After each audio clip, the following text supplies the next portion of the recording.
Welcome to another edition of Rent and Go. I'm your host, Cody Goggin. We're surrounded by movies, and I'm going to just pick out a few and talk about them a little bit, and we appreciate you watching. Drop a like and comment below if you see something you want us to talk about next time. All right, let's find out what's up next.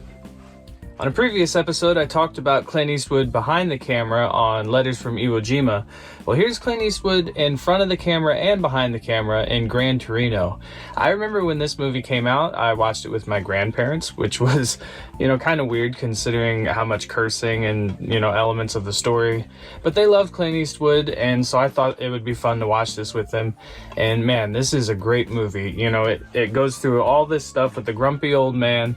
And then at the end, you think you're going to get the big Clint Eastwood shootout where he takes out all the bad guys, but that's not exactly how it plays out. And this is just a really good movie. It's subverted expectations. Here's a fun one. Cheech and Chong's Up in Smoke. All right, who doesn't love Cheech and Chong? Apparently, this movie was on TV when I was a little kid, and my parents didn't realize I was watching it, but they walked in, and I was just laughing at it.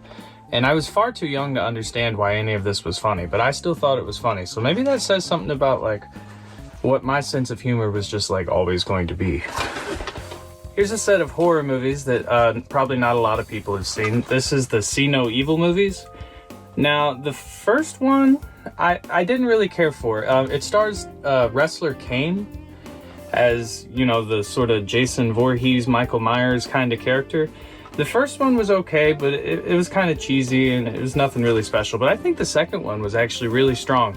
So if you haven't seen these, maybe check out the second one. You don't really need to see the first one, It's just one of these movies. You know what to expect. Here's one that used to really creep me out as a kid. This is the Black Cauldron.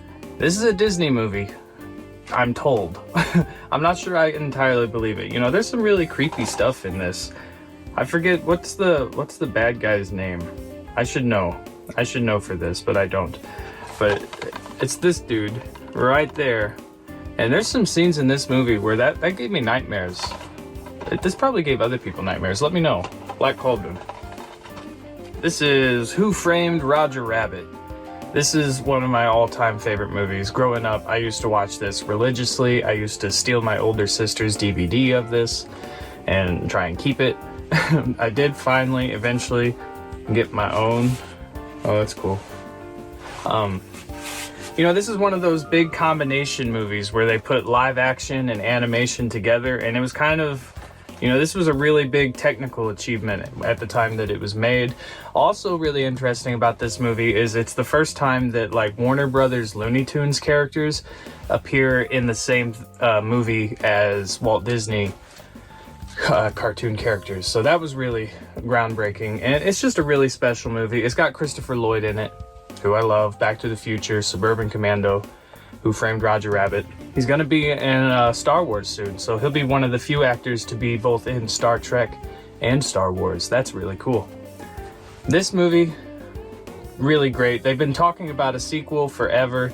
It's probably not going to happen, but maybe that's for the best. Go back and watch this one, though. And that's going to do it for this episode of Rent and Go. I really appreciate you watching. Again, if you see something you want me to talk about, or if there's a movie you want me to talk about, let me know in the comments below, and I just might. We'll see you next time.